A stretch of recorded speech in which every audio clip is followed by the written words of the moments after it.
కష్టాలతో ఇబ్బంది పడుతున్నారా? శత్రుబాధలు, భూ వ్యవహారాలు, అధికార సమస్యలు తొలగించి అదృష్టాన్నిచ్చే దేవత వారాహి అమ్మవారు. వారాహి నవరాత్రులు జూన్ 25 నుంచి జూలై 4వ తేదీ వరకు జరుగుతాయి.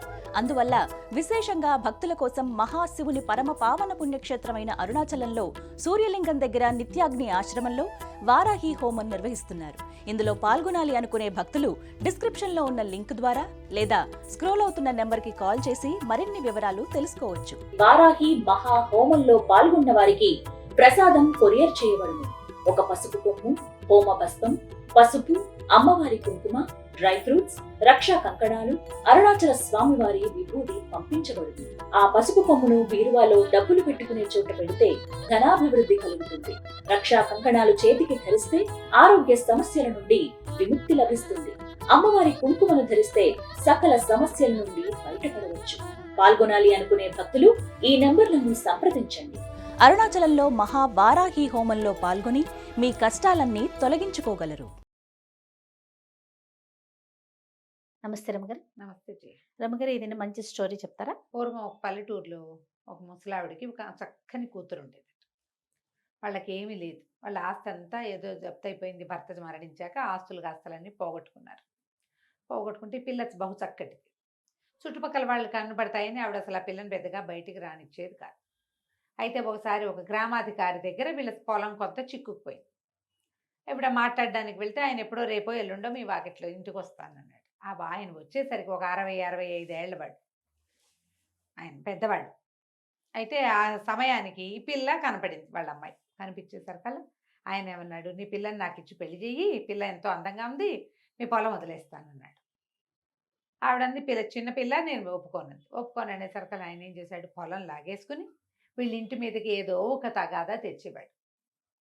చుట్టుపక్కల వాళ్ళంతా గ్రామాధికారితో తగాదా, ఆయన ఒట్టి రౌడీ, మంచివాడు కాదు, పిల్లని ఇచ్చేసేయి, నీకు మాత్రం ఎవరున్నారు, ఏముందిలే, ఇక ఆ రోజులో చేసేవాడు. ఆవిడకేంటి ఇంత లేక కలిగిన ఒక్క పిల్ల, అదేమో చక్కటిది, చిన్నపిల్ల, 14 ఏళ్ల పిల్ల, 16 ఏళ్ళు ఉన్నాయి. దానికి ఇంత ముసలివాడితో పెళ్ళేమిటి? పైగా వాళ్ళ ఇంటి చరిత్ర అంత మంచిది కాదు, ఆ కొడుకులు కూడా దుర్మార్గులే. వాళ్ళు ఏం చేస్తారో ఈ పిల్లని, ఇంత చక్కటి పిల్లని. దాంతో ఈవిడేం చేసింది, ఒకనాడు ఒప్పుకుంది పెళ్ళికి. వాళ్ళని మీరు ఏర్పాట్లు చేసుకోండి అని చెప్పింది.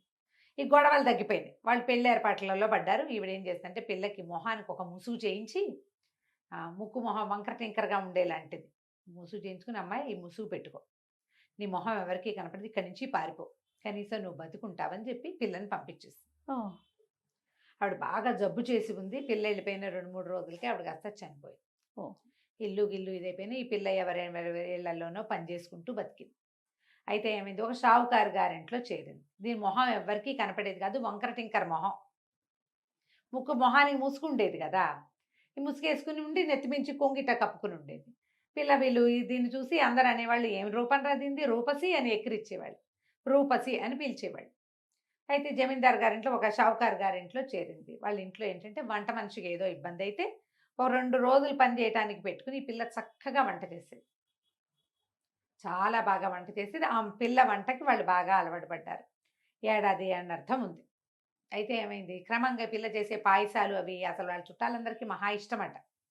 అమ్మాయి పాయసం చేసినప్పుడల్లా చుట్టుపక్కల జనాలు కూడా వచ్చి తాగిపోయేవాళ్ళు, అంత బాగుండేది.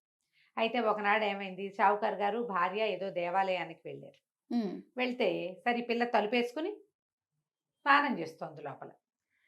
వాళ్ళు ఏదో ఒక పూజా ద్రవ్యం ఒకటి ఇంట్లో మర్చిపోయామని షావుకారు గారు అబ్బాయిని వెనక్కి పంపించారు. ఈ అబ్బాయి తలుపు కొట్టేసరికల్లా ఈ అమ్మాయి ఏం చేసింది, మరి తలుపు తీయాలి కదా, గబుక్కను పరిగెత్తుకుంటూ వచ్చి తలుపు తీసేసి ఒక్క పరుగులో వెళ్ళిపోయి స్నానాలకు గది వైపుకి వెళ్ళిపోయింది. ఈ వెళ్ళిపోయేటప్పుడు అమ్మాయి ఏం చేసింది, స్నానం చేసేటప్పుడు ఆ ముసుగు ఏం తట్టుతారో ముసుగు తీసి పక్కన పెట్టింది. కొంగైతే కప్పుకుంది, కానీ ఈ అమ్మాయి మొహం కనపడింది వాడికి. 10 సెకండ్లు అందమైన మొహాన్ని చూశాడు.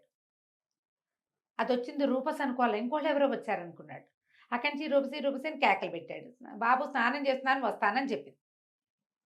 మరి ఇంటికి ఎవరు వచ్చారు, నీ స్నేహితురాలు ఎవరైనా వచ్చిందా అని కేకేశాడు. ఎవరు రాలేదు, నేనే ఉన్నాను. స్నానం చేసి వచ్చాక ముసుగేసుకుంది. నేను ఇప్పుడు ఒక అమ్మాయిని చూశాను, నీ అంత ఎత్తే ఉంది, ఆ పిల్ల మొహం ఎంతో బాగుంది. ఆ మాట చెప్పండి, ఇంకో అమ్మాయిని చూశాను, నీ అంత అమ్మాయి అంటే నన్నే చూసావు నువ్వు అంటుంది. నేను చూసింది నిన్ను కాదు, ఆ అమ్మాయి ఎవరో అని అంటాడు. సరే అక్కడి నుంచి రోజు ఈ పిల్లని పరిశీలించడం మొదలుపెట్టాడు. దీని పాదాలు చేతులు అతి సుకుమారంగా ఉంటాయి. తెలుపు గోల్డ్‌వి చక్కగా వేళ్ళు నున్నగా. మొహం బాగోదు. సాధారణంగా మొహం బాగోపోతే వాటి మీదకి ఎవరికీ దృష్టి వెళ్ళదు గదా! అవునవును. కానీ వీడు ఇదే సైజ్ అమ్మాయి నా అమ్మాయికి ఇది అబద్ధం చెప్తోందని చూడగా చూడగా వీడికేమర్థమైంది?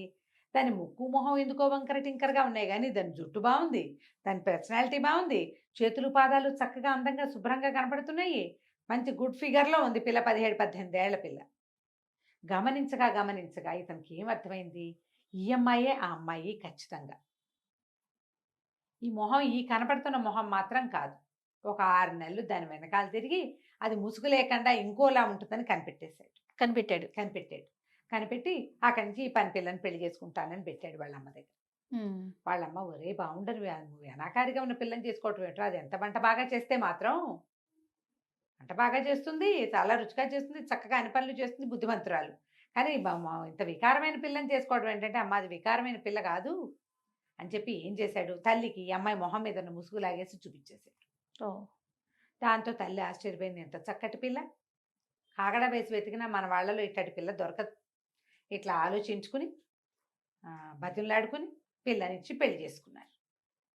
అయితే ఈ పెళ్లి చేసేసరికల్లా ఏమైంది?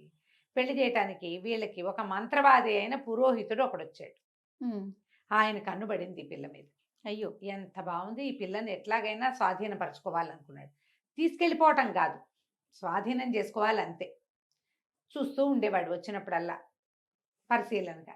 కొంతకాలం గడిచింది. పెళ్ళై 2, 3 సంవత్సరాలైంది. 20 ఏళ్ళు దాటినాయి ఆ పిల్లకి.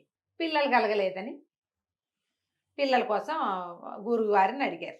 గురుస్వామిని. అమ్మాయికి సంతానం కలగలేదు ఇంకా పెళ్ళై 3 సంవత్సరాలు అయిపోయింది అని అడిగేసరికల్లా ఈయనేమన్నాడు, మాది మనకి రొట్టె విరిగి నేతిలో పడిందని సరే ఏదో పూజ చేస్తానన్నాడు. పూజ చేస్తానంటే ఈ పిల్లకి మొదటి నుంచి ఆయన చూపులు నచ్చేవి కాదు. హ్మ్. పైగా ఈయన మంత్రవాది. హ్మ్. మగవాడి చూపుని పసిగట్టేస్తారు. ఆడవాళ్ళకి తెలిసిపోతుంది వీడు దురుద్దేశంలో ఉన్నాడు అని. సరే ఏం చేసింది?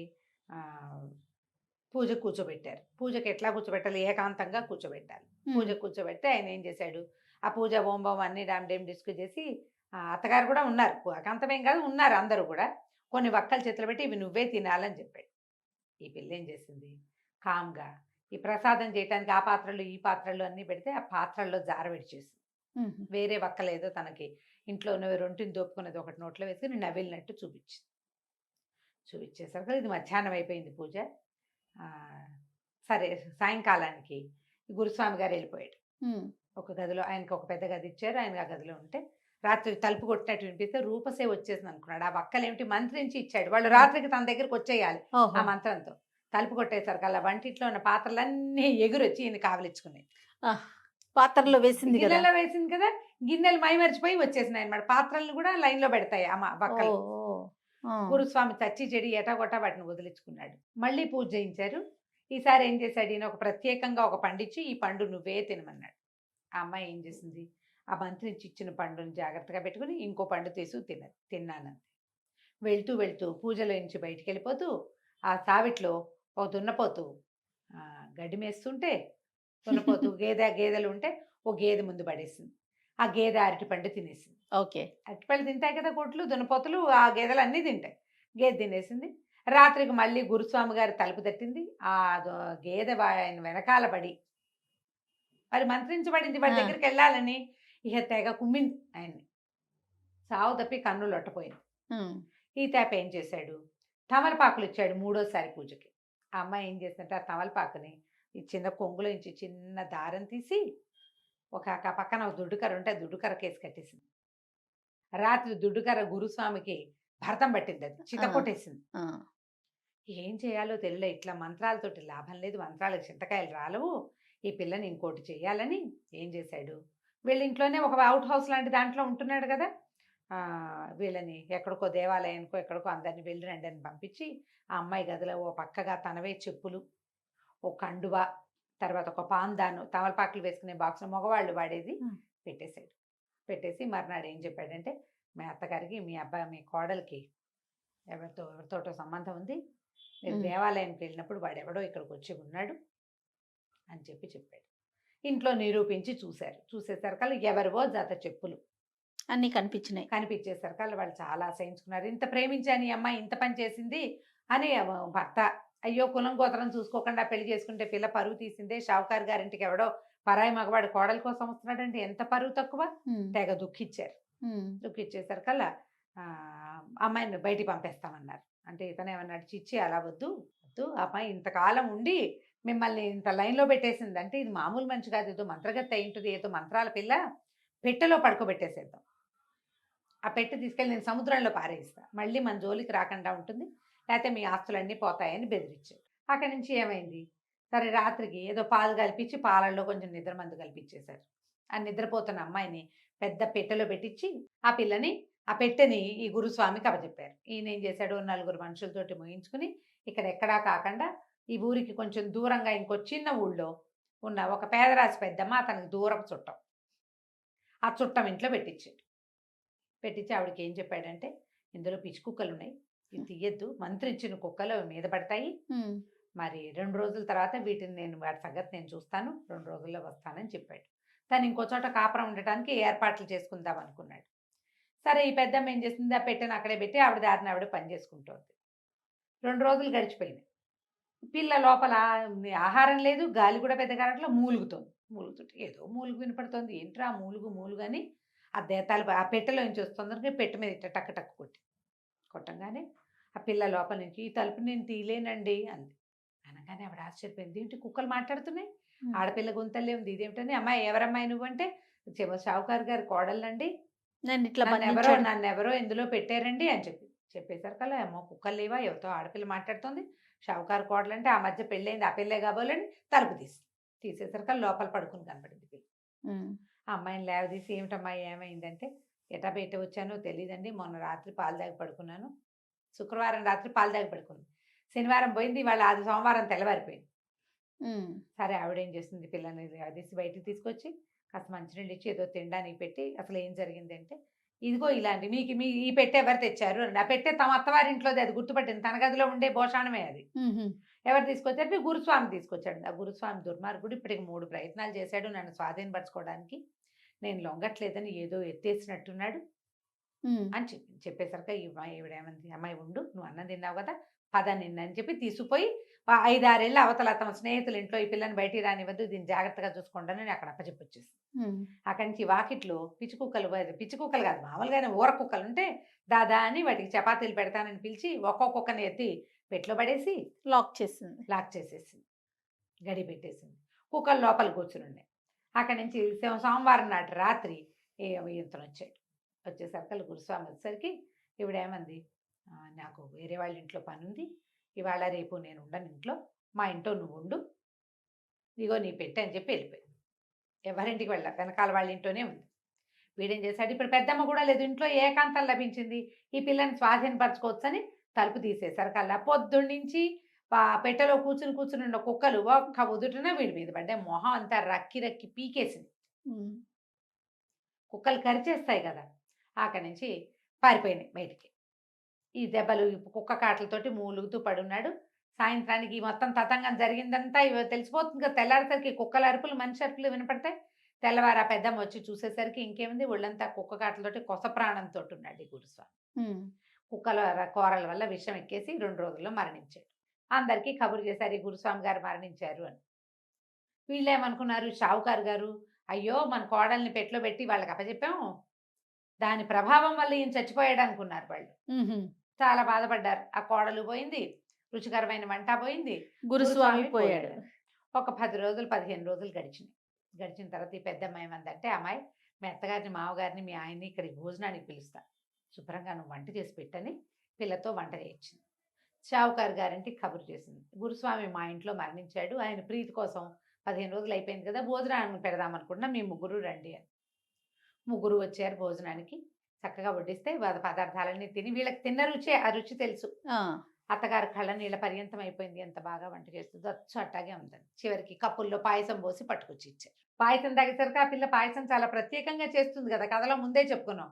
అసలైతే మొగుడు ఏడ్చేస్తున్నాడు, అత్తగారు కళ్ళనీళ్ళు పెట్టుకుంటుంది, మామగారు నెత్తి మీద చేతులు పెట్టి కూర్చున్నాడు. మా కోడలు అచ్చు ఇట్టాగే చేసేది, చచ్చిపోయిందో ఏమైపోయిందో ఏమిటో ఆ పిల్ల ఎందుకు వచ్చిందో ఉమ్, అనేసరికల్లా, ఎందుకో రాలేదండి, మీ కొడుకు కోసమే వచ్చింది, ఇదిగో ఇక్కడేమి మీ కోడలు చేసిన పాయసమైన పిల్లని తెచ్చి చూపించేసరికి వాళ్ళు తెల్లబోయారు.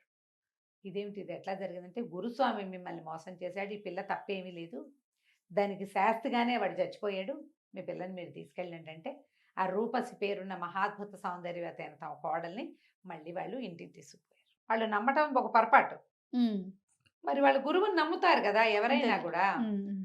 అలాగే ఇట్లా మోసం చేసే గురువుల్ని ఇప్పుడు చూస్తున్నాను చూడు. అవునవునండి, అవును. బోళ్ళని కథలు ఉన్నాయి దీని మీద. కోకొల్లలు. కోకొల్లలు ఇప్పుడు అసలు ప్రత్యక్షమైనవే, అవును. మనకి రెగ్యులర్ గా జరిగేవి నిజ జీవితంలోనే. గురువుల్ని నమ్మి ఇలా మోసపోతున్న కథలు మనకు చాలా కనపడుతుంది. కథ కంచికి మనం ఇంటికి. రైట్. నమస్తే రమ్య గారు. నమస్తే చెయ్యి.